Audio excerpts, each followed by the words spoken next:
Thank you very much, Professor Seaman. It's a delight to be here. I want to thank Chris Seaman, who reminds me that we saw each other earlier, 11 years ago, in Coe College in Cedar Rapids, Iowa.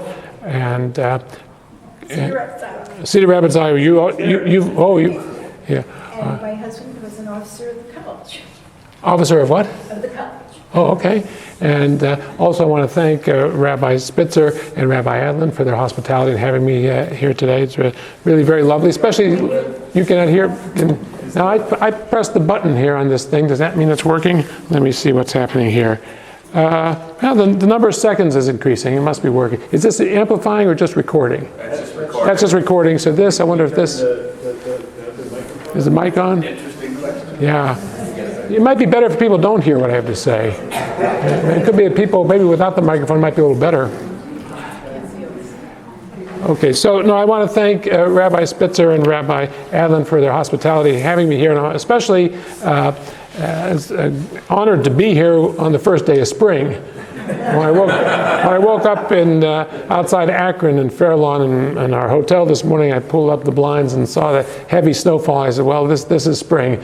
Of course, God willing, tomorrow I fly back home where they're predicting 3 to 6 inches on the real first day of spring, the first full day of spring. So welcome to global warming. Anyway, it's a great pleasure, and also a pleasure to be invited this afternoon to the continuing conference at Walsh University on the subject of what is the Judeo-Christian tradition. What I thought I would do today is just talk briefly about this question of the specific certain specific Jewish dimensions of this claim that there is a Judeo-Christian tradition. This afternoon, and I can tell you what I'm going to say so you don't have to be there. I've just got to think first what it is I'm going to say, which I haven't done any preparation for. But on the one hand, these two traditions, Judaism and Christianity, are obviously historically deeply related to each other. Obviously, they have an interconnected relationship going back to the very origins of Christianity. Obviously, they both have a certain scriptural books in common. What the Jews call the Tanakh, the Hebrew Bible, and what Christians call the Old Testament, unless you're a televangelist, in which case you call it the Old Testament.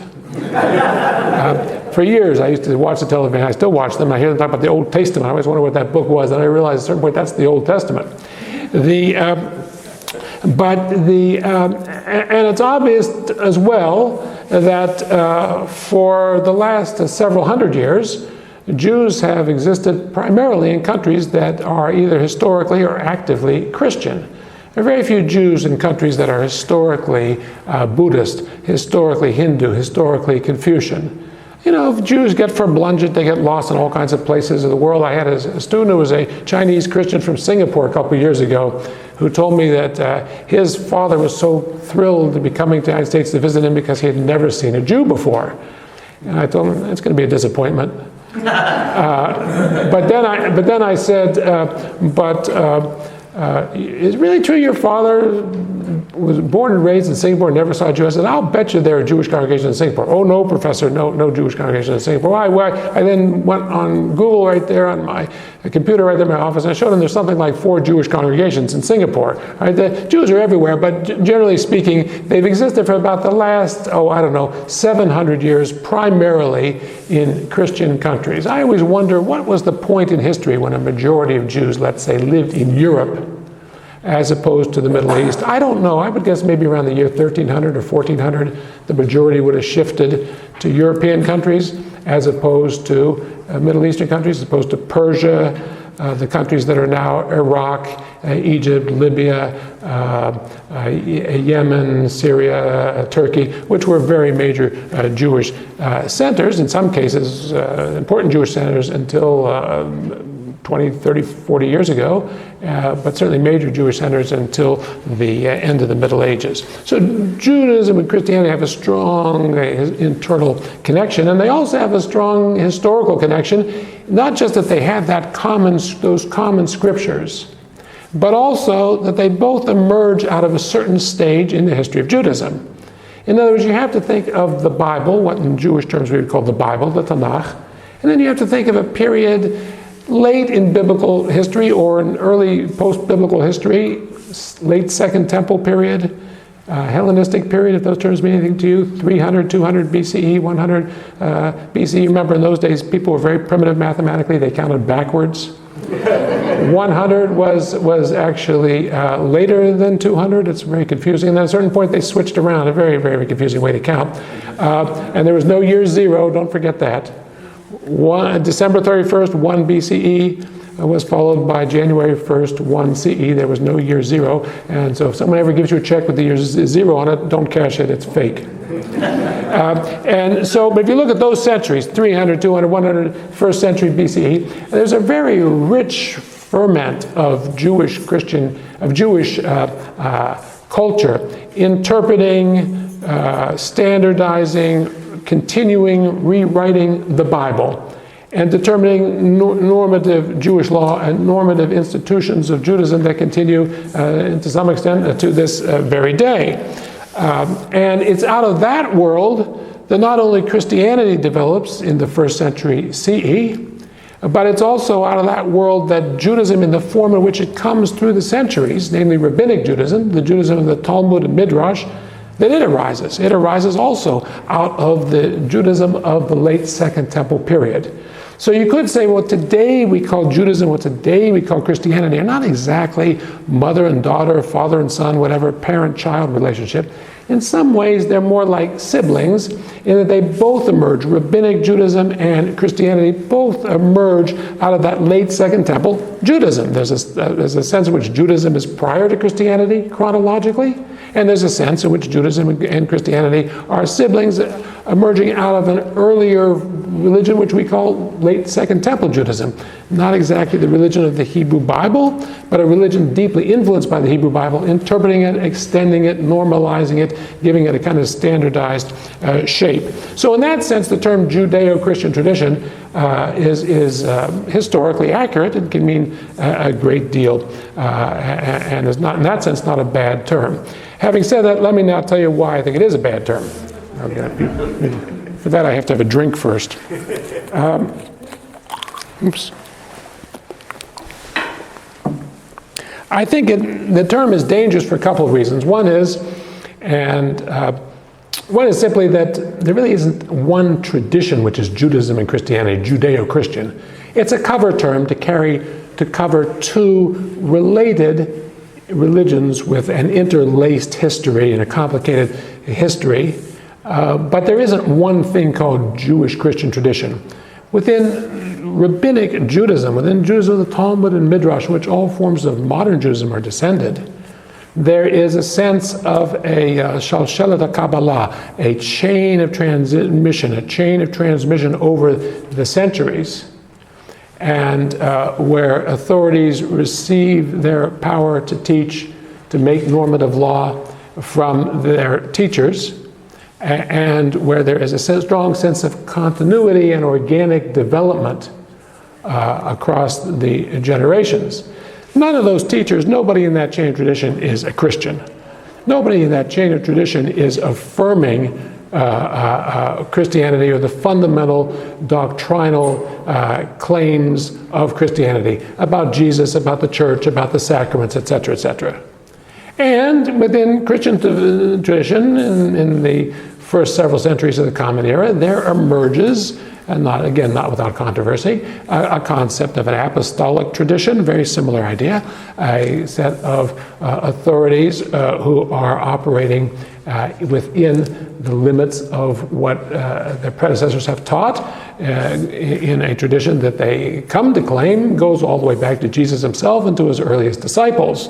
And so there is at least some pretense of both these traditions of an inability to innovate totally or a need for fidelity to the past. But in that apostolic tradition in Christianity, there are no rabbinic figures teaching rabbinic Judaism. There are similarities in interpretive procedures, but they're not the same tradition. There isn't a one master tradition which is Judeo-Christian. There are these two separate traditions, and they are separate, and they do have mutually exclusive claims that they make, and therefore to talk about a single Judeo-Christian tradition is dangerous. I would say the term should be used as a kind of cover term. I don't know what would be an equivalent, Austria-Hungary or whatever. There's Austria and there's Hungary. They may, for certain political purposes, be grouped together at one point as the Austro-Hungarian Empire. I don't know how many here were born in the Austro-Hungarian Empire. I wasn't. I was born in the Holy Roman Empire. But it wasn't all that holy, let me tell you. The underlying realities are not set aside by these terminologies or these statements that historians make about broad cultural categories. And I also think it's dangerous to talk about a Judeo-Christian tradition for the following reason. It may sound like a strange argument to you, but maybe it is a strange argument, but it'll go like this. If you say that there's one tradition, Judeo-Christian tradition, which has two equal subcategories, a Jewish and a Christian, Judaism and Christianity, equal, interchangeable, they largely resolve themselves into the same basic claims. That's what a lot of American civil religion, what a lot of American discourse about Judaism and Christianity assumes.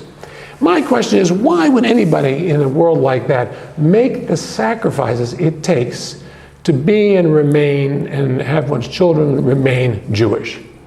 In other words, when you have a majority and a minority, and the minority is vulnerable, and the minority is small. It's been said that the total number of Jews in the world is less than the margin of statistical errors in the Chinese census.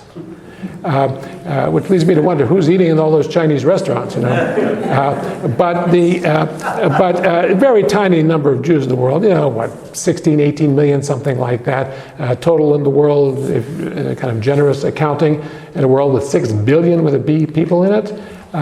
So Jews are vulnerable, historically very vulnerable to persecutions, to expulsions, to forced conversion, to pogroms, to the Holocaust, and so forth and so on. Now I'll get to the negative part.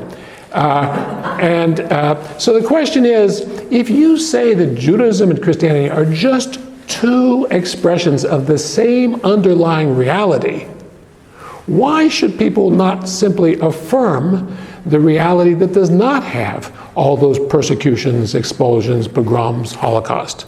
Why, what do you make of that? I once gave a talk like this to a faculty group. I still remember my late colleague who was so angry he was pounding the table with his fists, which I took to be a sign of disagreement. And he was rather an elderly man, retired at that point. I was afraid he was actually going to have a stroke and drop dead right there, and which would be very sad. And then, of course, I might be hit with a lawsuit, even sadder. But I remember saying to him, why, given the fact that kosher food costs more than non-kosher food on average, why should anybody affirm Judaism rather than Christianity? And they all looked at me like I was nuts, not an unusual experience.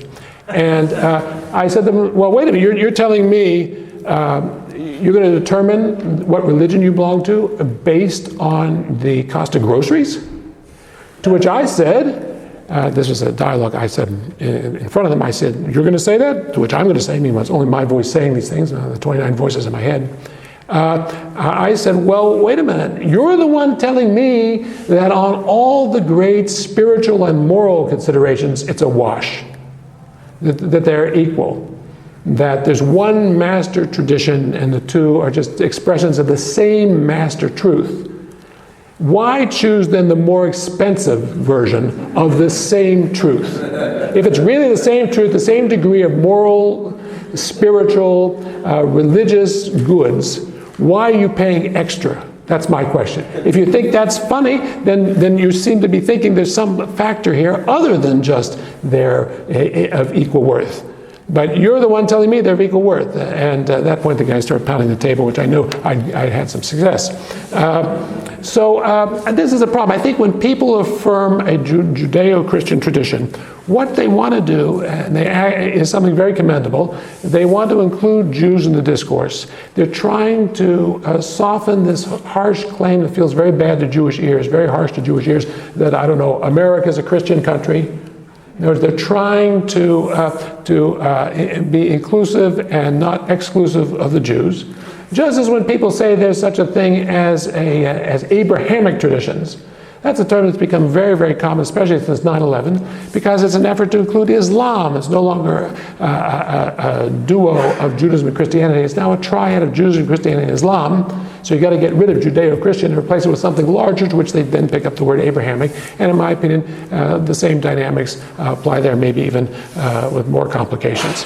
So the motivation is good from my point of view, but there's a side to it they usually haven't thought of. The side they usually haven't thought of is, is that really true that there's just one master tradition that has Jewish and Christian branches, Jewish Christian expressions of the same truth? If so, what does that say about this minority tradition? Why do people affirm it, elect it? Why do people die for something that's the same as that which is killing them? Why would they do that? What's the point of that? In some measure, they cast doubt on the minority tradition at the same time that they think they're affirming and including the minority tradition. That's the two-sidedness of the dynamics.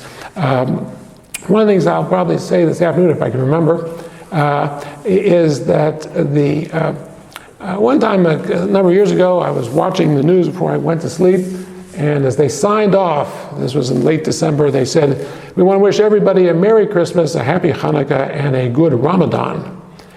Now, this is interesting because Christmas and Hanukkah have no connection other than the fact they tend to occur about in the same season. And as you know, Hanukkah is not one of the major Jewish holidays. It's fun, it's good. I like to eat chocolate myself, prefer the dark variety. But that's fun. Gifts, I love to receive them. Giving them is more of a problem. I'm not saying there isn't a serious historical message in Hanukkah, which there is. But Hanukkah is not right up there with Christmas. Of course, there was a time in the history of Christianity and in certain denominations of Christianity where Christmas itself was highly problematic. Not just the December 25th date, but even the celebration of Christmas was problematic in certain circles. And Ramadan, Ramadan is a month of fasting, ends in a feast in Islam, fasting in the daytime, not at night. And that depends on the Muslim calendar, which is purely lunar, unlike the Jewish calendar. It's purely lunar. So they're losing about 11 and a quarter days a year. They have 354 days, 354 days in the year. They're losing about 11 and a quarter. So if it happens that in this year, as it was that year, that Ramadan occurs around the same time as Christmas and Hanukkah, that's pure coincidence. If Ramadan is on December 25th, starts December 25th this year, next year it'll start around December 14th. And then around December 3rd, it's going to keep falling back because of the difference between the lunar and solar calendars. There's no theological or traditional connection between those three holidays. But the person wanted to include everybody in the audience they could think of, Jews, Christians, and Muslims. Well, why not? The danger comes when people take that so seriously that they think, in fact, there is a common Abrahamic tradition of Jews, Christians, and Muslims. There's complicated interactions and historical connections, including indebtedness to the Hebrew Bible in all three traditions. There's no question about that. But sometimes people take it to the point that they think there is in fact some master tradition, the Abrahamic tradition, and they even imagine that Abraham himself practiced some sort of Abrahamic tradition. I mean, that's you laugh at there are people. I wrote a poorly read book, one of my many worst sellers, to refute that idea, and I was surprised how many people actually believe that. I even got a call from a scholar, not terribly happy, polite, but not terribly happy, about the fact that he felt he was criticized in my book, even though my book never mentioned him. I didn't know, do I want to tell him, you weren't criticized there, you weren't even mentioned there. Right? I wasn't quite trying to defend myself against that claim, but he was a prominent scholar at the Research Institute who feels that, in fact, there is this Abrahamic tradition, and we should all do what Abraham did. So I hung up the phone and passed off my wife as my sister.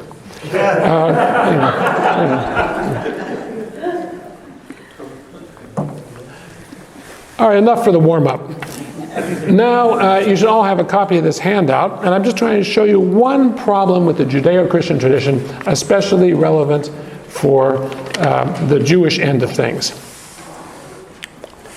From the standpoint of historical Judaism, or at least Judaism as it emerges in antiquity in the Talmud and Midrash, in the first several centuries of the Common Era, let's say the first 5-6 centuries of the Common Era, the key moment in the tradition is not Abraham. The key moment is Sinai. It's Ma'amad Har Sinai, the event at Mount Sinai, and the giving of the Torah on Mount Sinai. And the key thing that marks this group called the Jews is fidelity to the observance of the norms, of the laws, the mitzvot, the commandments of Mount Sinai. So if you say, well, it's all Abrahamic, well, that's a bit of a problem, because Abraham lives before Sinai. Abraham lives before Moses.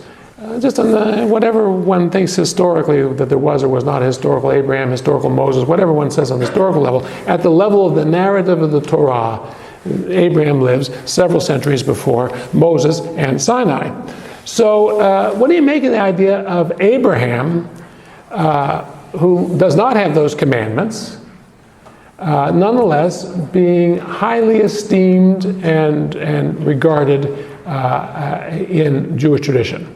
What do you make of the fact that Jewish tradition says the key thing is the observance of things like Shabbat, like the Sabbath, like dietary laws, like a whole range of ethical and moral norms, social norms?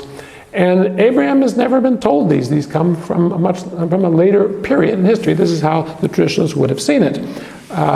And nonetheless, Jews pray to God as the God of Abraham, Elohei Avraham. It's one of the most common elements of the Jewish liturgy. So you can't say Abraham was some benighted pagan living before God's greatest revelation. You can't say that. But neither can you say, or should you say, or is it self-evident that you could say, that Abraham observes the Torah? So when we look at text 1, we see the one verse about Abraham in the entire Hebrew Bible that just might suggest that Abraham observes those norms, those laws, those rules, those mitzvot, those commandments. This is what God says to Isaac after Abraham's death, when God renews the promise to Abraham on to his son Isaac.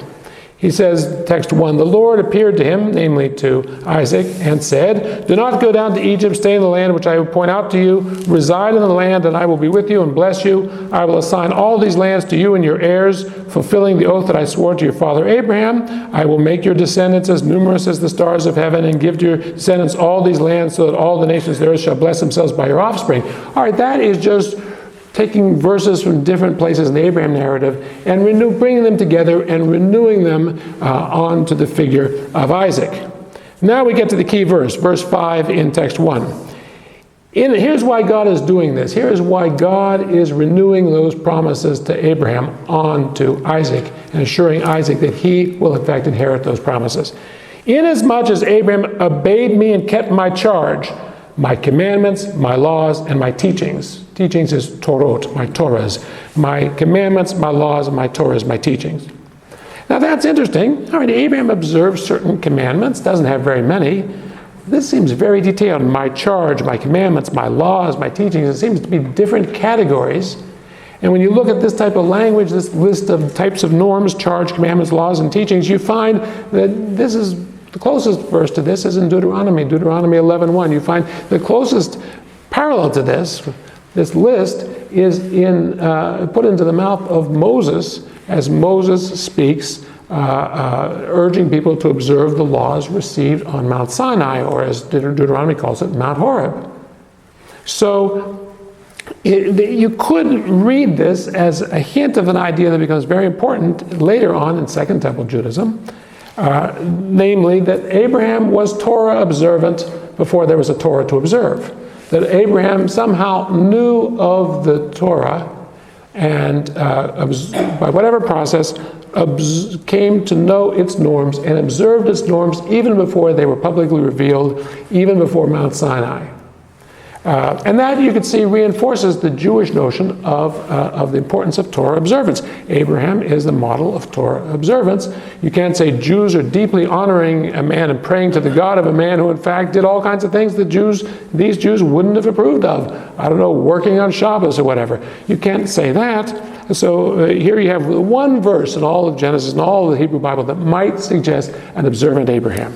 And you can see the use this verse receives in later Jewish tradition when you go to text 2, Mishnah Kedushin 4:14. This is the Mishnah, the first rabbinic law code promulgated in the early 3rd century of the Common Era, but based on some older material, obviously. And here it says, Rabbi Nehorai says, I would lay aside all the occupations of the world and teach my son nothing but Torah. The subject here is, what professions ought one to go into? What's the best profession that a man ought to train his son to go into? That's what the discussion is. And he says, I would lay aside all the occupations of the world, teach my son nothing but Torah. For a man enjoys its reward in this world, but its principle remains for the world to come. You might say you're collecting interest in this world, but the principle remains for the world to come. But all the other occupations are not so. When a man falls into illness, old age, or adversity and cannot engage in his work, what happens? He dies of hunger. But the Torah is not so. Rather, it protects him from all evil in his youth and grants him a future and a hope in his old age. And thus it says about our father Abraham, peace be unto him, Abraham was now old, the first person in the Bible to have been said to have grown old, and the Lord had blessed him in all things. Now, from the standpoint of the rabbis, the Lord had blessed Abraham in all things. The immediate concern here is, how can you say that, if you take this literally, how can you say that Abraham was blessed bakol in all things, if in fact he never had the Torah, which from the standpoint of these rabbis is the greatest blessing of all? How could you say he's blessed in everything when he lived before there was a Torah, before he had those norms, before he had those mitzvot? How could you say that? And there's some other, in the Talmud, there's some other problems raised about that statement. God had blessed Abraham in all things. One issue they raise is this: Abraham has a total, by the time he dies, of 8 sons, but he doesn't have any daughters.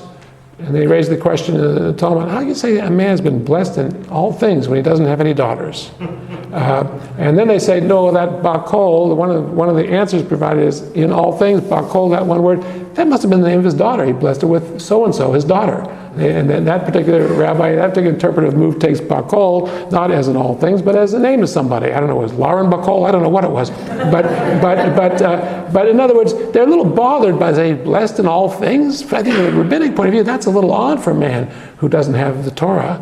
He's blessed in everything. So here's what it says. We find that our father Abraham practiced the whole Torah in its entirety. Right? V'chein matzinu she'Avram Avinu asa et kol haTorah kula, all the Torah in its entirety before it had been given, lefnei shenitzna, before it was given. Okay? And how do you know that? As it is said, and then we have the verse we just read. Inasmuch as Abraham obeyed me and kept my charge, my commandments, my laws, and my teachings. That is, in fact, how we know that Abraham observed the entire Torah before it was given. They make use of that verse. It's a pretty thin reed to rest it on. There's one verse, and really just half the verse, my commandments, laws, my teachings. But they want to make Abraham into the observant Jew. You can see the importance of the Torah and the importance of the idea that even this esteemed ancestor Abraham living before the Torah somehow was able to learn the Torah. And you might wonder, well, how was he able to do that? Now, from the rabbinic point of view, the way one learned the Torah is from a teacher. One had a Rav. There was a master-disciple relationship. There wasn't, you didn't just pick it up off internet sites or read about, or even have books. But there was a living relationship, what some people call a mimetic tradition, a tradition of imitation, in which the disciple learns to imitate the master. It's a human relationship of transmission, ensuring continuity, and that's from the rabbinic point of view. But Abraham had a teacher. Who was his teacher? His father, supposedly, according to them, was an idolater. If his father's an idolater, his father's not teaching him Torah. This doesn't make any sense.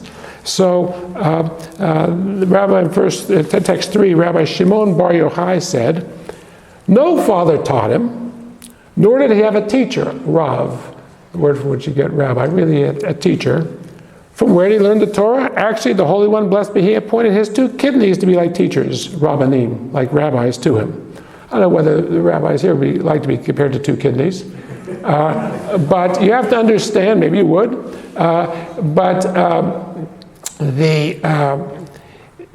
in the Bible, kidneys are thought of as a source of conscience and admonition and instruction. It's very interesting. If thoughts are often in the heart, we think that emotions are in the heart. Sometimes in the Bible, emotions are in the heart. More often, thoughts are in the heart. They don't think of the head or the brain as the source of thought. And I think they're thinking here of the kidneys as a source of conscience and instruction. So God appointed his two kidneys to be like two teachers, and these would gush forth and teach in wisdom, as it's written. And here's a proof text, given their particular midrashic way of interpreting the Bible, to prove that. I bless the Lord who has guided me. My kidneys admonish me at night. Now, my kidneys admonish me at night, too. Usually they admonish me to get up and find a bathroom, right? I know the experience. But that just shows the difference between me and Abraham, right? Abraham is learning Torah at night to his kidneys. And the idea, it's almost like a microchip or something has been inserted into him, and it's dispensing this Torah knowledge to him. Because who would his teacher have been? Where would he have learned? From a rabbinic point of view, he has no teacher to learn this from. So they take that verse, which in Psalm 16:7 never mentions Abraham, it's not to do with Abraham, but they take that as evidence for the idea that one could somehow be taught by one's own conscience certain truths that are higher than just individual subjectivity, that are in fact ultimate truths, and God guides him through his kidneys, through his conscience, and through that, they say, he acquired a knowledge of the Torah and was able to observe the Torah before God revealed the Torah publicly, exoterically to the Jews on Mount Sinai. All right, all the talk of kidneys makes me think of another drink of water.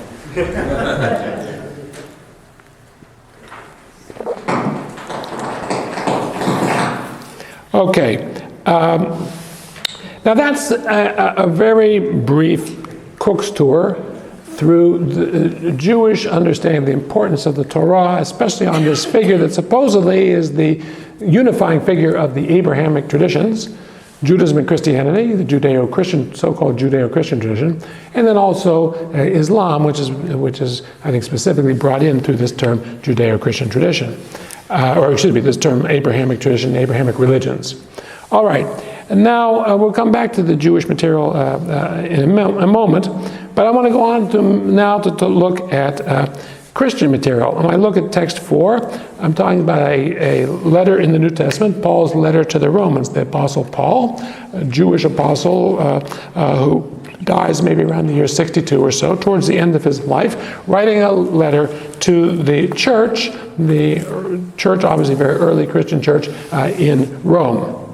I won't go into the whole context of that, but for whatever reason, Paul adheres to an interpretation of Christianity that at the time was very controversial, namely that when Gentiles, when non-Jews come into the covenant, come into the church, and they're grafted in, as he says, to the family of Abraham, and they become descendants of Abraham, not through circumcision and conversion to Judaism, but through baptism and conversion to Christ, that when they do that, they're exempt from the norms of the Torah. They don't have to keep the mitzvot. The people who do that don't have to keep Shabbat. They don't have to keep the Sabbath. They don't have to keep the holidays. They don't have to be observers of days, keepers of days, as Paul says. They don't have to observe the dietary laws, and they don't even, and we'll get to see this with a little more problematic, they don't have to observe circumcision, nothing like that. So it's a new form of entry into that Abrahamic family that sets aside the Torah. And that may seem kind of obvious to you, but when he wrote this was very controversial position in the Christian tradition. And I would argue that Paul did not totally win. Sometimes you see text posts and so on say, well, Paul won that debate. I don't know that Paul did win that debate. When I was growing up, not that far from here in Wheeling, West Virginia in the 1950s, there were certainly blue laws that said that stores could not be open on Sunday. And if you asked a person in Wheeling, why is that? They would say, because that's the Lord's Day, that's the Sabbath.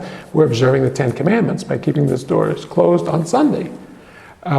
And the only store, I remember, was one store that was open was a tobacconist shop. I once, in the summer, worked as a driver for a guy that couldn't drive, and he, on a Sunday morning, he had to get his cigars.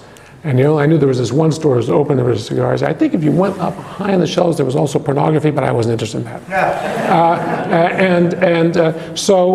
But somehow he was able to be open on Sunday. Maybe they had a special rule: if you sold pornography, you could be open on Sunday. I don't know. But maybe there wasn't pornography there. How would I know?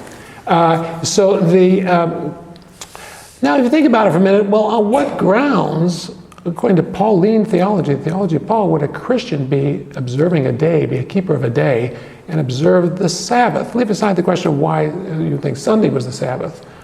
But even if you say, well, Sunday's the Sabbath, why would you get this idea that people shouldn't be working? This whole idea that the Ten Commandments applies to Gentiles. I don't think Paul would be happy with that. He would feel that there was certain moral norms, like not stealing and killing, that applied for whatever reason Paul thought those applied. But the reason I don't think it would be that that's what's written in the Torah, and you better do what the Torah says. I think exactly the opposite. So Paul has the standard way of referring to this, not the best terminology, but the standard way of referring to this is the law-free gospel, where the Gentile who comes into Christ, comes into the church, does not have to observe the Torah.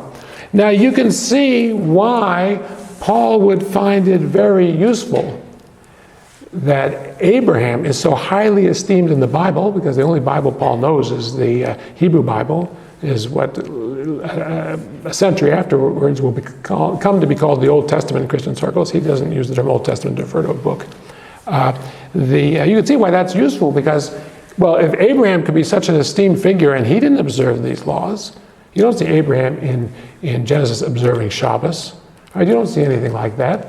If that's the case, then really the people arguing within the church that Christians have to observe this Jewish law, if they're going to be descendants of Abraham, they have to observe the Abrahamic law.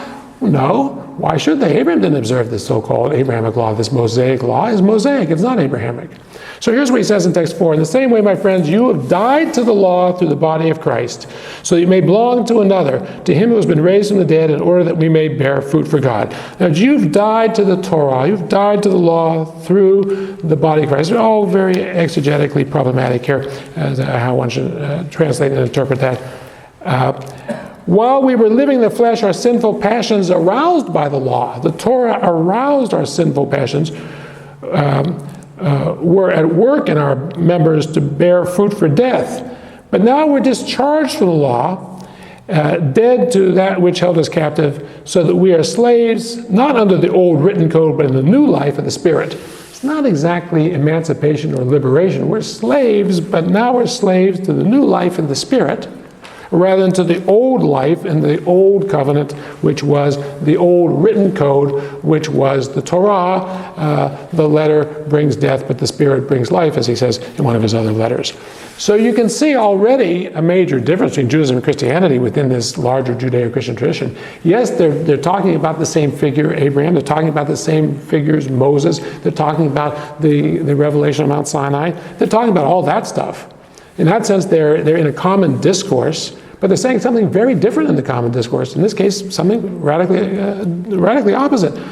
Paul is saying, get rid of this Torah thing, or at least you Gentiles coming into the church, you get rid of this Torah thing, and recognize that this event that takes place in Paul's mind through Christ, that death and resurrection, that has made this Torah obsolete. It's antiquated it, it's superseded it, and there's a new order of things. The new order of things is the fulfillment of the old order. It's not a renunciation of the old order, but still it's a fulfillment of the old order. Now, whenever I use that word Gentiles, I always think of an old story, I hope it's appropriate to tell this in the synagogue, about the old Jewish couple from Brooklyn, Sadie and Morris, who moved to Miami. And I won't tell it in the Yiddish dialect, which I couldn't, but you imagine the Borscht Belt Yiddish intonations. I tell the story. And Sadie and Morris are in their 80s. They're living in Miami, having moved there from Brooklyn 10 years ago. And one day Morris comes home from the doctor, and he says to Sadie, well, Sadie, I found out what's wrong with me. I went to the doctor, I got diagnosed, I know what's wrong with me. She says, what do you have, Morris? He says, the doctor says I have herpes. And Sadie says, Morris, no way you could get herpes. And Morris says, Sadie, I'm telling you, I went to the doctor, did an examination, he says I have herpes. She says, Morris, there's a way to get herpes. You don't have herpes. Let me tell you, that's not what you have. He says, okay, I'll prove it to you. I'll show you the prescription he gave me. I'll show you this tube of medicine. Pulls out this tube and hands it to Sadie. She says, Morris, you picked up the wrong prescription. This is not for you. He said, what do you mean it's not for you? He says, well, look what it says here. It says for use only on Gentiles. So you can see that whereas in the Jewish model, the Gentile, to reserve that term, the Gentile can convert to Judaism and accept the mitzvot, the laws of the Torah. From Paul's point of view, they come into this family of Abraham and into the church, they're exempt from that. In fact, those laws bring death. And there's a whole huge dispute in Christian interpretation of Paul the last 40 or 50 years or so as to just exactly what does he think about Jews who are not Christians observing that law. I'm of the school of thought that says he doesn't like it. He thinks it's in the past. He thinks it's an earlier dispensation in an apocalyptic scenario of historical change. There are those who think, no, he's only talking about the Gentiles becoming Christians. He's not talking about the Jews. And that's a whole big dispute that I'll try to avoid now. And here we are in the same letter, a little later, text 5, Paul again to the Romans. It's not that the word of God had failed, for not all Israelites truly belong to Israel. Not all Jews really belong to what the Bible means by Israel. The people of Israel, and not all of Abraham's children are his true descendants. Because, what's the Torah say? Genesis 21:12, it is through Isaac that descendants shall be named for you. In Genesis 21, Abraham has two sons at that point, Ishmael and Isaac. And he resists his wife Sarah's demand that he expel Ishmael. And God says, yeah, go ahead and do it. Why? Because it is through Isaac that descendants shall be named for you. Not through Ishmael, through Isaac. That's how that's where the descendants come from. So, proving that you could be a descendant of Abraham biologically, as Ishmael is, but not theologically, that the promises in this particular interpretation don't devolve on all the descendants of Abraham, only on those through Isaac, proving it's not biology, it's not natural birth at all. That's Paul's point. This means that it is not the children of the flesh who are the children of God, but the children of the promise are counted as descendants. So who are the Abrahamites who are receiving this biblical promise today? In the Jewish model, it's the Jewish people through a theological promise. Not everybody descended from Abraham, who has these ultimately 8 sons, but only through those descended from one son, which is Isaac, and only through one of Isaac's 2 sons, which is Jacob, not Esau. There is a theological narrowing down in the Jewish as in the Christian models, and Paul is reflecting on that fact and noticing that in Genesis. But from the Jewish point of view, there is such a thing as being born into the Jewish people and therefore inheriting the promises and also the obligations of the Torah and of Jewish identity, of the status of being Israel. From Paul's point of view, no, there's not all those Israelites, not all those people walking around now claiming to be Jews really are Jews. The real Jews are those who believe in the promise, and in Paul's context, I think the promise he's talking about is the promise that he sees realized in Jesus. That's what he thinks. So really, you could say, to use kind of antiquated terminology, you could say you've got the Jewish people on the one side, you've got the church on the other, both claiming to be the promised people of the Bible. Is that a Judeo-Christian tradition, or is that a kind of a strain or a problem in the Judeo-Christian tradition? Neither one of those models says there's an overarching entity called the Judeo-Christian, the Jewish, the great alliance of Jews and non-Jews. Neither one has that model. Now, let me go back, as I said I would, to the Jewish materials. I said a couple moments ago that in the rabbinic model that we saw in text 2 and text 3, Abraham is seen as observing the Torah even before it's given. But one thing about rabbinic Judaism, one thing about Talmud, if you've ever seen any page of Talmud in translation or any other way, it's full of disagreements. It's 63 volumes of argument. You know what they say, show me, they say this in Israel, show me 2 Jews, I'll show you 3 political parties. I'm not sure I agree with that. But it's an argumentative tradition. So here we see a Talmudic argument. Did Abraham really observe all the laws of the Torah? You really going to say that before they were given? You think Abraham, Genesis has all these chapters about Abraham, 13, 14 chapters about Abraham, and never mentions Shabbat? You really think so? You really think that Abraham was there at Rosh Hashanah and Yom Kippur? You really think he's doing anything? Is Abraham observing Hanukkah before the events of Hanukkah happened? That would be the implication of text 2 and 3, all right? They have him in some late Second Temple Judaism. They have Abraham observing Pesach before the Exodus happened, which I think would be a lot better. I would like to have lived in his time. You get to the food a lot faster. The story is much briefer. You don't have to go through this whole narration about the Exodus. None of this has happened yet, right? Just get right to the food. I like that better. All right. So here we are, 2 rabbis disputing. Verse 6. This is from the Talmud. Our Rav said, our father, this is early 3rd century, a rabbi in the land of Israel. Our father Abraham fulfilled the whole Torah in its entirety, as it is said, inasmuch as Abraham obeyed me, etc. That's text 1. All right, that's the standard view we already saw in texts 1 and 2. Rav Shimi Bar Chia said to Rav, say it refers to the 7 commandments.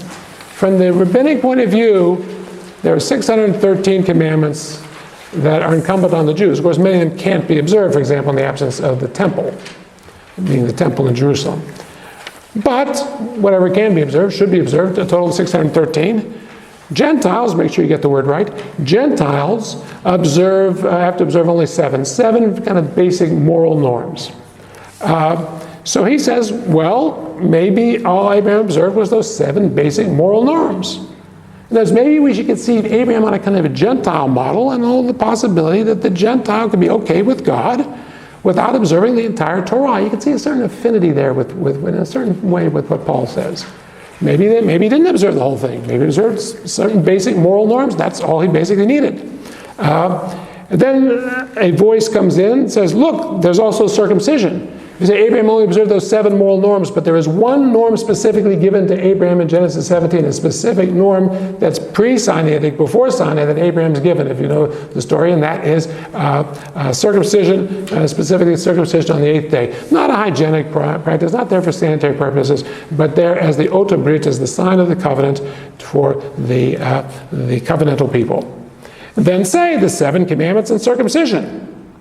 Okay, then you could say all Abraham observed was 8 commandments, the 7 basic moral norms any human being anywhere in the world has to observe, and circumcision. And then another voice says, well, or refuting that says, if so, why does the text say my commandments and my teachings? Understanding teachings as Torot, as Torahs. Why, if all he observed was 7 commandments and circumcision, 7 basic commandments plus circumcision that's specifically revealed to him, why then do you say he observed my Torahs? That suggests to them a much larger body of material, such as what Moses, they thought, received on Mount Sinai. So you can see a Talmudic debate. I call it the difference between the maximalist and the minimalist. The maximalist says Abraham observed everything. And the minimalist says, no, he only observed what he could know in his own lifetime. 7 basic moral norms they think everybody should know, and a specifically disclosed norm of circumcision. Another voice says, well, if so, the biblical text is kind of odd. It says, my teachings, my Torot. Where do we see Torah there? So the point is, within the Jewish tradition also there's a notion of a less observant Abraham, but still within the Jewish tradition, what enables Abraham to have you might say, a place in the world to come in Jewish terminology, it's kind of roughly equivalent to the Christian terminology of to be saved. And what enables is, in fact, his observance of the norms that God gave him. Okay. So far, we've been talking about Abraham as the model, and we're saying that the key thing is, does Abraham observe all those laws or not? To a certain stream of Jewish tradition, yes, he observes all the laws of the Torah, and therefore we see the importance of those laws of the Torah, and that's how we can honor Abraham. Another stream says, well, no, he was an exemplary practitioner of what anybody could know, plus what was specifically revealed to him, namely circumcision. Okay, and Paul on the Christian side comes in and says, no, Abraham's not observing the norms. Abraham is living through the promise. It's all people who live through the promise, through faith in the promise. That supplants any notion of observance of mitzvot, of commandments, of norms. All right.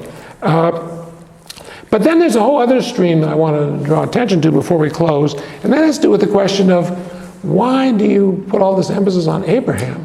If the difference is between Abraham and Moses, you can upgrade the status of Mosaic Torah by making Abraham observant of the Mosaic Torah of Sinai.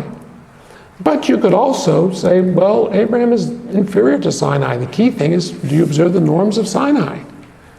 On the Christian side, Paul would say absolutely not. Not everybody in the early Christian community would say absolutely not, but Paul would say absolutely not. But on the Jewish side, there is another position that says the key thing is more commandments, not trying to find a way out of commandments, but trying to find a way into commandments.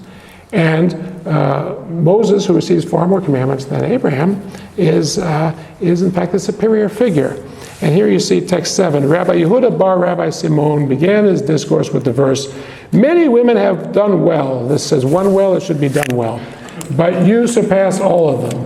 I'm sure many women do have one well, but here it's many women have done well. But you surpass all of them.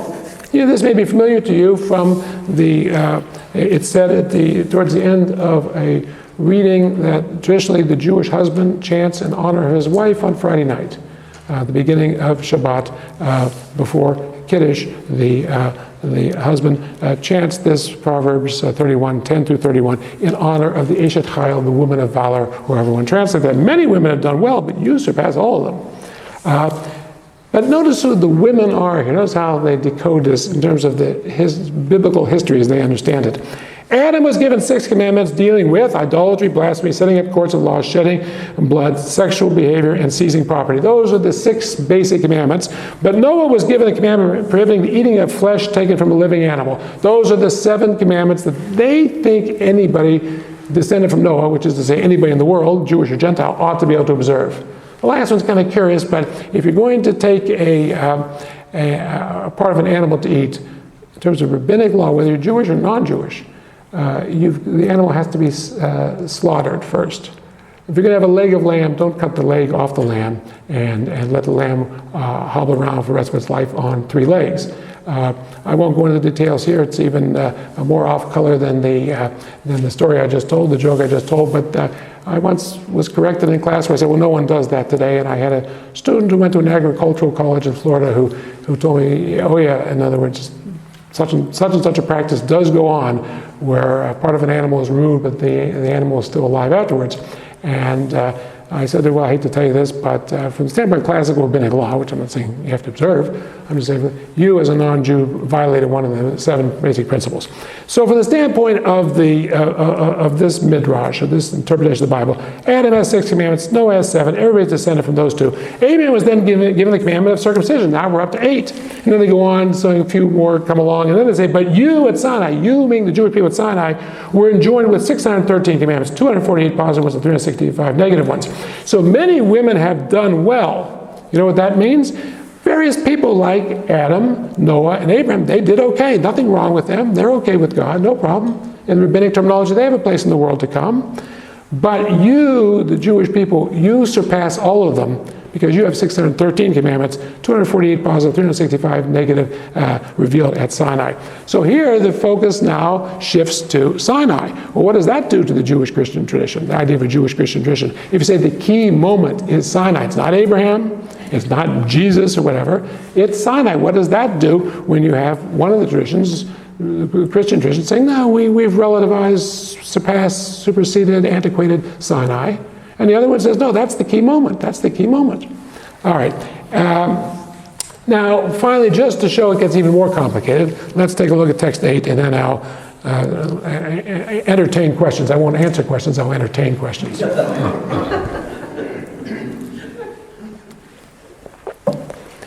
I said that for Paul, the key thing, and this is a very dominant theme in Christian tradition, is faith in the promise. That's what's salvific. That's what causes salvation, is faith in the promise. Not the doing of the law, not the observance of the mitzvot, of the norms, of the commandments, but the faith in the promise. So some people will say, well, that's just Judaism, Christianity. Christianity is a religion that believes in belief, and Judaism is a religion that believes in practice or observance. Or Christianity is a religion of faith or grace, and Judaism is a religion of practical actions and deeds. Or you sometimes hear it said about Judaism that it's a religion of deeds, not creeds, which has a nice rhyme to it. But I think things are a little more complicated because all these religious traditions are more diverse internally than those stereotypes, those gross generalizations can indicate. It's not just the Jewish tradition that has internal debates. It's the Christian tradition that has internal debates. And every tradition, Muslim tradition, Buddhist tradition, every tradition, secular tradition, whatever, has internal debates. Here you see in text 8 a very interesting text that says about Abraham, not that he observed the whole Torah, not even that what's great about him is that he observed the 8 commandments that he had, 8 commandments that he had. In this text, what's great about Abraham is something rather different. Look at text 8.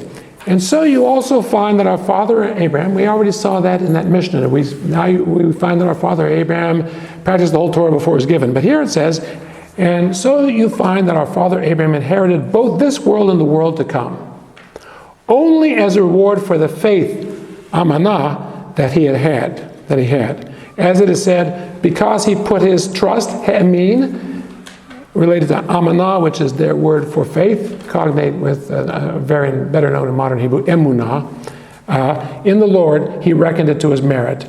As this text would have it, the key thing about Abraham was, and what enabled him to inherit, as they put, inherit this world and the world to come, to have riches and success and many descendants and a long life in this life. I mean, according to the biblical chronology, he lived to be 175, no spring chicken.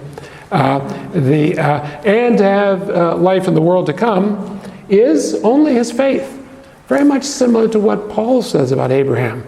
Wasn't any observance, wasn't any law, it was faith. And God reckoned to his merit the fact that he had this faith. So something that looks like the Christian or Pauline position, if you want to use that generalization, does appear in Judaism. And there are a few places in Christianity where they talk about the works of Abraham. Even the Gospel of John, John 8, has Erga Abraham, the works of Abraham. I always wonder, what are these works of Abraham? And this is where Jesus is disputing with the Jews and saying, you're not descendant. They say, we're descendant of Abraham. He said, you're not descendant of Abraham. If you were, you're actually descendant from the devil. Because if you were descendant from Abraham, you would do the works of Abraham. And I always wonder, what are the works of Abraham? To which they're actually referring there. Was there some notion of a maximally Abrahamic, maximally observant Abraham even there underlying the Gospel of John? All right, where does all this leave us? I hope I'm not bored.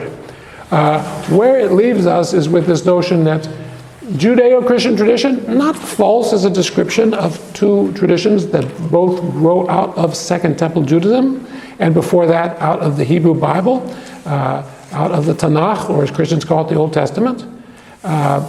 Using similar interpretive techniques and talking about a similar discourse about Abraham, for example, in this case, Abraham and the law, the Torah, and the relative status of faith and Torah and so forth in Abraham.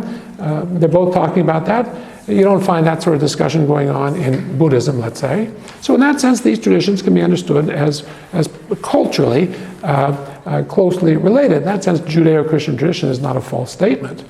The problem is that when you get to the details of what the practices are and what the beliefs are and how that common scriptural patrimony is interpreted, they are often different and often polar opposites. And if you miss that and you just homogenize everything, I think the technical term is smush everything together into one master archetype called Judeo-Christian tradition, you miss those details. And it's been said that God is in the details, but certainly the nature of any lived religious tradition is in the details, and you can't and shouldn't try to homogenize the traditions into one happy master tradition that misses those details. That, in that case, the master tradition ends up being false to both Judaism and Christianity. Thank you.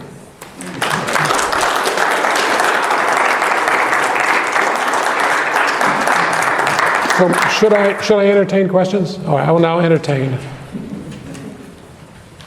Questions, comments? I won't explain the joke I told. That one. Yes, sir. Yes. I'm trying to get a handle on the distinction between Torah and mitzvah, Torah and Torot, Torah and mitzvot. Yeah. And would you say for Judaism, there's kind of a Torah, like a heart of Torah, like something like the Decalogue, the Ten Commandments? Is there a hierarchy? That's a huge question, a very excellent question. Is there a hierarchy within the Torah? Is there a Torah of Torah?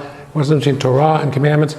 Huge questions. I'll give them a short, inadequate answer just because of the time. I think that to the rabbis of the Talmud Midrash, they tend to speak of two Torahs, two Torot. A written Torah, which is the Pentateuch, please don't pronounce it Pentatosh, and a written Torah, which is to say rabbinic tradition itself. Excuse me, an oral Torah, which is rabbinic tradition itself, that eventually comes to be written down, which is why we have these books. But there's a kind of prohibition on it. It's handed down orally from master to disciple. It's not just generalized. You pick it up in a paperback bookstore somewhere. There are various places in the Talmud where they say you could, the key thing would be a particular set of commandments. The one that Paul makes a great deal out of, by the way, Tzadik be'emunato yechyeh, in Habakkuk 2:4, I think it is, the righteous person lives by his faith. There are places in the Talmud, there's a place in the Talmud where they said, well, Habakkuk, the prophet Habakkuk, got this down to one norm. But in Rabbinic Judaism, that doesn't mean you dispense with the other norms. It just means it's a kind of a summary. There's a kind of a summary. There might be a summary that says, on Route 77, speed limit 65. In icy conditions with a truck right in front of you going 45, you don't do that. I mean, there isn't any sense you can dispense with the rest of the Torah because you found some sort of essence that's all that counts. That's not, in classical Rabbinic Judaism, that's not the way they say it. But they do have certain slogans like that. Usually not the Ten Commandments or the Decalogue. And in fact, in Jewish tradition, classically, you didn't have this term Ten Commandments. The Aser HaDibrot, or in the Bible, Aser HaDvarim, the 10 utterances, the 10 words, better translated into English as Decalogue, because from the rabbinic point of view, there's 613 commandments. And the Decalogue per se you can't reduce it only to the Decalogue. Those people with the blue laws, for example, or people who post the 10 Commandments in courthouses and so forth, they think that they're Christians who think that what applies from the huge corpus of Old Testament law, what applies to them, what applies today is the Ten Commandments, is the Decalogue. From a Jewish point of view, on Jews, the whole thing applies, however it's interpreted in all those disputes. And there isn't a special place for the Decalogue that excludes the others. So in that sense, yes, there are homiletical slogans, sermonic slogans, or rubrics that enable people to say, no, this is the most important thing, no, that's the most important thing. Hillel is supposed to have said that the Torah is the silver rule. Don't do to others what you don't want them to do to you. That was not the golden rule, but the golden rule phrased negatively. Don't do to others what you don't want them to do to you. But there's a dispute about that. Rabbi Akiva is reported to have said that you should love your neighbors yourself. That's the great rule of the Torah. But someone else says, no, it's actually, everyone is, this is the book of Adam, however that's interpreted. This is the book of universal humanity. That's more important, whatever he meant by that. So there's a dispute in the literature. But nowhere do you see, and this I think is different from the way those verses will be used in early Christianity, nowhere is the notion in Rabbinic Judaism that because you have this one little summary, therefore that's all that counts. You can dispense with the other commandments. They're not what it's really about. When you get into modern Judaism, you do have that idea. The idea certainly develops in the early 19th century that, well, really what counts is ethics, ethical monotheism, and morality, and the older kind of the practices in the sense of rituals and ceremonial law are now obsolete and so forth. But if you're talking about classical Rabbinic Judaism, there'd be nothing like that. Okay, yes, sir. I have three questions. Okay. Two are just because I don't know better. And There'll be short answer, and then the third one, you may have a comment. My first question is, I keep hearing a difference between Torah and Torah. Is there a difference, or are there just two different ways of saying the same word? Two different ways of saying the same word, yeah. Second question, about 6 or 7 different times you've used the expression rabbinic Okay. Judaism, and I'm wondering, are there other kinds? Okay. That's a good question. That's a very, very good question. And I have my third question. All right, I'll answer the second one. The forms of Judaism that survive antiquity are all descended from this movement we call rabbinic that emerges pretty clearly by the end of the 1st century of the Common Era, though it traces its own roots back considerably. Hillel, whom I just mentioned, is never actually called rabbi. He's a figure from the late 1st century BCE, early 1st century CE. He would have lived through the year 0 if there had been one. But he's not called rabbi, but he's seen as a kind of key figure in the development of that tradition. There were other forms of Judaism around. I mean, there were, for example, the rabbis insisted on Techiyat HaMeitim, a belief in the resurrection of the dead. Resurrection of the dead is not immortality of the soul. It means that it's not, that at the end of time, in a kind of apocalyptic, miraculous transformation, God will revive the dead, bring them back, body and soul together miraculously. There were a lot of Jews at the time that didn't believe in it. Sadducees, for example, the different parties of Judaism that attacked that and so forth and so on. And that's why the rabbis anathematized. They declared it a heresy not to believe in that. So obviously you don't declare something a heresy unless there's someone that's affirming it. You don't just go and say, don't believe X, don't do X, unless somebody is believing X and doing X. So there were other forms of Judaism around. They didn't really survive antiquity. There was a related religion which is still around called Samaritanism, and you could wonder, is Samaritanism, is that Judaism? It's also descended from the Hebrew Bible, but it's you might say its origins are before Rabbinic Judaism and well before Christianity. It's still around. There are about 1,800 Samaritans in the world today. I mean, not a lot. Don't make fun of the Samaritans. There's some good Samaritans. But they, I think they drive trucks to help you if you're a stranded motorist. It's useful to run into one of them. So there were different forms, there were different sects of Judaism. I always tell my classes the big difference between Judaism today and Judaism in Second Temple times is in the Second Temple times, Jews had a lot more sects than they have today. So yes, but and then late in late antiquity, in maybe the 8th century, then develops an anti-rabbinic group called the Karaites. You might say they're descended from rabbinic Judaism, but through opposition. So the bottom line is, the term rabbinic Judaism is a meaningful term. It probably doesn't. It'd be hard to give a good attestation of it before the 1st century of the Common Era. It may have been around, but the surviving texts make it hard to give it, to pin down anything as rabbinic Judaism until then. Now let's get to the hard one. Okay, it's not a hard one. For me it will be. Twice you mentioned, and you quote Genesis 26 about my charge, my commandments, my laws, my teaching, and you're saying that this is before the Mosaic law. Right. Is there a chance that could be a reference to Abraham's following what today we might call the natural law? Yeah, oh yeah. And he's able to do this by reason alone. Yeah, well, in fact, not only is there a chance of that, but I think in the text number 7, that's actually the basic position. What did Abraham observe? He observed those 6 commandments they see as given to Adam. Now, do they think they know the commandments through what we might call natural law, natural reasoning? Anyone whose head is screwed on straight ought to know those norms. That's what they thought. Certain norms people ought to know without having to have any Bible or any revelation or any religious teacher or whatever. Or do the rabbis think that Adam was given those as commandments and special revelation, and if you're living someplace you never heard of the Bible or Adam or whatever, you wouldn't know it? I tend to think it's the former. I tend to think it's more like natural law. And then Noah and Abraham was one more called circumcision. So I'd say the position taken in text 7 is exactly that one, that when he observed carefully, were all the norms that could be known without special revelation. But even better, the point of text 7 is even better if people then add to that the norms known through special revelation, namely the revelation of the Torah. Yeah, good. They're all good questions. Yes, sir. I'm going to follow up on that question. before this symposium started, my basic assumption was that the Judeo-Christian tradition was sort of a shared prescriptive values that were held in common between the two traditions.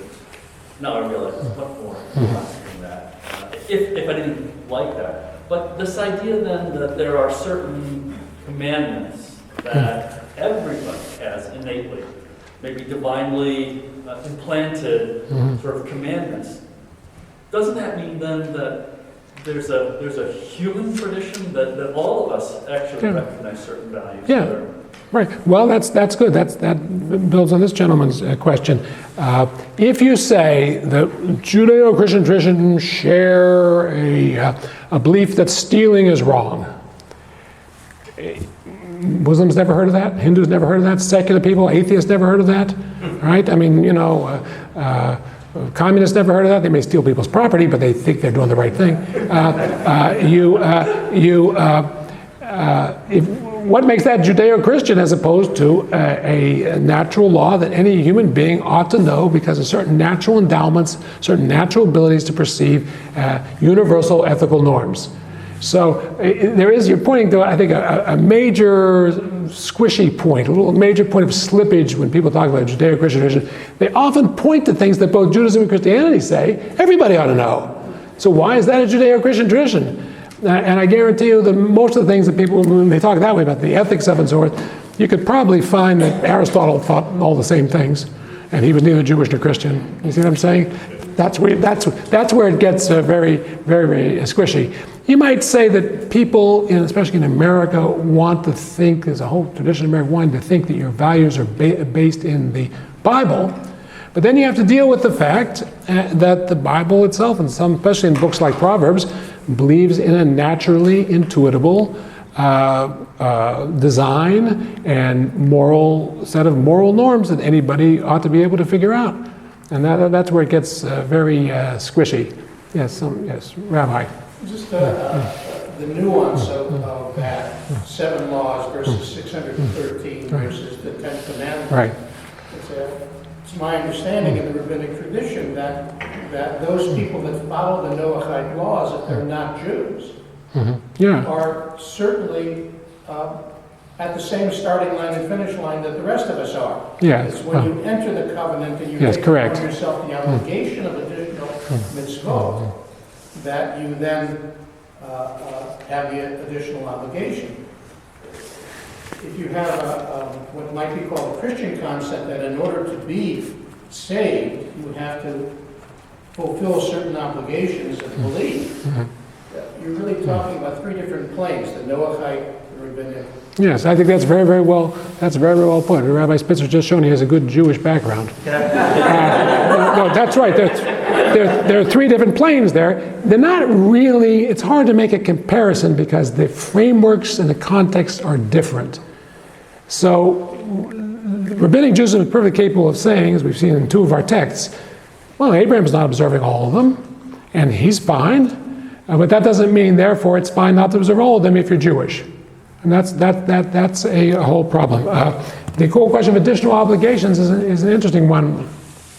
I was talking with a friend a while back who was talking about someone we both know who is an Orthodox rabbi on a Beit Din, on an Orthodox rabbinic court. Seems like a nice fellow, but he's very, very harsh, very reluctant to accept converts and gives converts a hard time. I was saying to him, when you talk to him, he seems like a nice fellow. I wonder what that's all about. He said, I know exactly what it's all about. There's a principle in Judaism, don't put a stumbling block in front of the blind. That's what it says in Leviticus 19. Don't put a stumbling block in front of the blind. Now, probably most of you, if you see a blind person driving down the street, you don't immediately think, I got to get a log and put in front of him so he trips, right? Very few of you have probably thought of that. I won't ask for a show of hands. Rabbinic Judaism takes that to mean don't take advantage of a person's weakness, or don't put them in a situation where they're going to surrender to their weakness. If you know somebody's a recovering alcoholic, you're going to ride home from work, don't say, why don't we stop here? You can get a Diet Coke. Stop at this bar. You don't do that. So from the point of this rabbi's point of view is, the Gentile who is not observing all these laws is perfectly fine. There's no reason why the Gentiles to keep kosher or whatever. Absolutely no reason whatsoever for that. I mean, people make these hygienic arguments and so forth and so on, but in terms of Jewish tradition, there's absolutely no basis to that. Leaving aside the question, is it really more hygienic? That's a whole other question. But if you help that person become Jewish, and now they're not keeping kosher, from his standpoint, he's an Orthodox rabbi, from his point of view, now you've put a stumbling block in front of the blind. It's equivalent of offering a drink to an alcoholic. He or she was fine in their Gentile status as a moral human being. But now you're saying you have to do all these extra things. What if the person's not really up to it? You don't think really afterwards. It's hard, it's difficult, it involves sacrifices. So why accept them? Why bring them? Why not keep them in the status they're in? This is radically different from, from the traditional Christian notion of a missionary religion making disciples of all nations and spreading the gospel universally, where there's no sense that the person may, as a result of converting to Christianity, endanger their salvation. Right? That would be an odd thing to say in a Christian framework, but from a traditional rabbinic framework, it makes a lot of sense to say that. So that I think is a very, that term additional obligation, I think makes a lot of sense. Yes, ma'am. When you refer to the Second Temple Right. era, does that mean after the Babylonian captivity? Yes. The temple was rebuilt? Yeah, no, it's rebuilt about roughly 515 BCE and then destroyed by the Romans around 70 CE. So that's what I mean. And a lot of the most interesting literature that survives interpreting these biblical issues that we've been talking about is from late in that period, the 2nd and 1st century BCE. Also, could you explain a little bit about the Orthodox, conservative, and Reformed type of Judaism? Oh, that's too hard. That's too hard. I only address the easy topics. I don't get into these. That's way beyond my pay grade to get into that. I'm not even going to get near that one. It's too hard. Yes, Professor Seaman. Yeah, just following up on your comment about the lack of a perceived need to convert Gentiles to Judaism. Something you developed in your book on inheriting Abraham, which I think would be good to express, would be... And you just need to express that everyone should buy that book. Wonderful. You may want to buy more than one copy, because you may want to read it more than once. You're right. Yeah. But in that book, where you're looking at the biblical story of Abraham, you make the point that both in Genesis and in the Jewish interpretation of Genesis, the idea of chosenness is not polarized with an opposite, meaning saved versus unsaved. Right. The whole notion of chosenness doesn't exclude benefits to others who aren't part of the chosen. Right. No, that's right. In other words, there's a term that's often used in discourse about these issues. They talk about election, the election of Abraham. The chosenness, the special status of Abraham, the election of the Jewish people, the election of Israel, they call it, and so forth. But I find that especially, in the modern West, people read that through a lens that has a certain history in Calvinist, Protestant theology, and more broadly in Christian theology, where election, the elector is the subsection of humanity who are saved, and everybody else is damned. The elect are going to heaven, and everybody else is going to hell. So, I'm not saying a handbag, but going to hell. Well, I would say in these classical Jewish sources, there are three categories. There's the elect, and then there's the non-elect. There's the elect. Some people are elect. Jews are elect. Other people are non-elect, which doesn't have anything to do with whether they're going to hell or not. Jews might go to hell. Non-Jews might not go to hell. There's no correlation between salvation and election. And then there's in the Bible, there's a small group that have come to be called the anti-elect. There's a very good book, by Joel Kaminsky called Yet I Love Jacob. Joel S. Kaminsky, a Cleveland boy, on this very question. He proposes these three categories: the elect, the non-elect, the anti-elect. The anti-elect are the opponents of the Jewish people, by nature vehement, murderous anti-Semites, who set themselves against the election of Israel. Whereas the average Gentile, who's not for, not against the election of Israel, just goes about his or her business.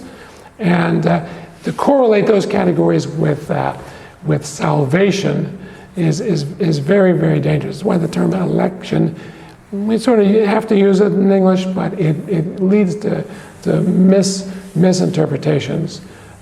So in a lot of discourse, especially within Calvinist Protestantism, there's a big dispute. Who is saved, who's not saved? Does God damn some people from before the time they were born? I mean, if you say you're saved not because of your works, not because of what you've done in your life, but purely as an act of grace by God, then presumably, I don't care how good you are, how bad you are, it doesn't make any difference. Some very bad people could get into heaven because they get there because of the grace of God. And some very good people could end up in hell because their good deeds don't count, because everything is by grace alone.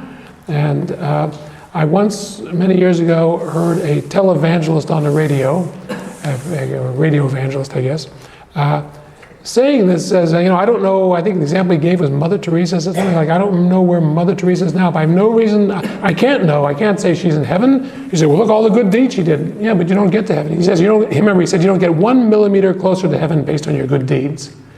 Well, that's very different from this rabbinic view of things.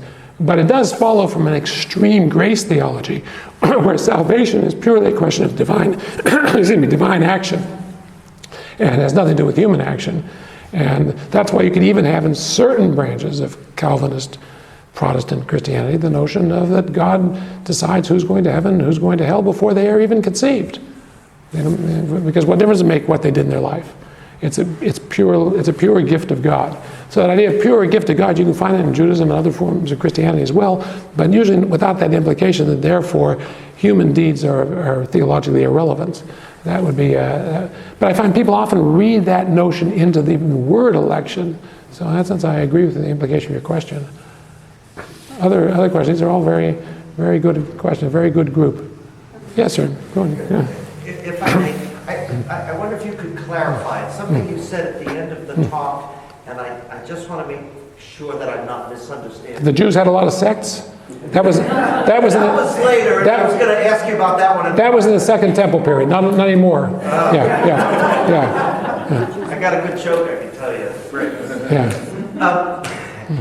Anyway, my question is this: that you were making a reference again to the early tradition, maybe First Temple tradition, whatever, about a resurrection of the body, and I wasn't clear whether you were saying that was affirmed then and it's not now, or that it was affirmed then and that position is part of Judaism? Okay, well that's a big question. There are few texts in the Hebrew Bible that suggest the possibility of resurrection, which is to say the return of the dead. This is different from the immortality of the soul. It's that the whole person, spiritual, material, whatever, the whole person is brought back, not simply that people die and exist as a spirit or a disembodied ghost or whatever. There are a few verses in the Bible that suggest that, and then starting maybe in the 3rd century BCE, this becomes a very prominent idea, and certain Jewish sects, to use that word again, affirm this. It becomes controversial. When you get to rabbinic Judaism, the Judaism of the Talmud and Midrash, it's affirmed very strongly. It's made a part of the regular daily Sabbath holiday liturgy as a key belief, and they even anathematize, they say they declare a heretic a person who denies it. So you'd have to say there was a belief in the resurrection of the dead as a kind of central Jewish belief from some point, in certain groups in the 3rd century BCE, all the way until modernity. When you get into modernity, you have modern science, and you have the whole skepticism of the post-Enlightenment world. And this looks, because it is a miraculous event. It's not the natural survival of an immortal soul or whatever. It's the reconstitution of a person who has died. In other words, it's put in graphic terms, it's the reanimation of a corpse. But ultimately then the healing and so on, and being endowed with eternal life and immunity to, obviously, to death. That seems strangely, mythologically supernatural. It's a miracle. It's an extreme miracle. And in modern times, a lot of Jews, like a lot of non-Jews, have doubted things like that. And so you see it receding in certain Jewish groups, but if they're liturgically traditional, they've maintained it in the liturgy. And you even see the idea existing, it was never really central to Judaism, it was never really important. I think that's false. It was once very important, and for some Jews it's still very important. Thank you so much. Yeah. Okay, good. Thank you very much. Thank you.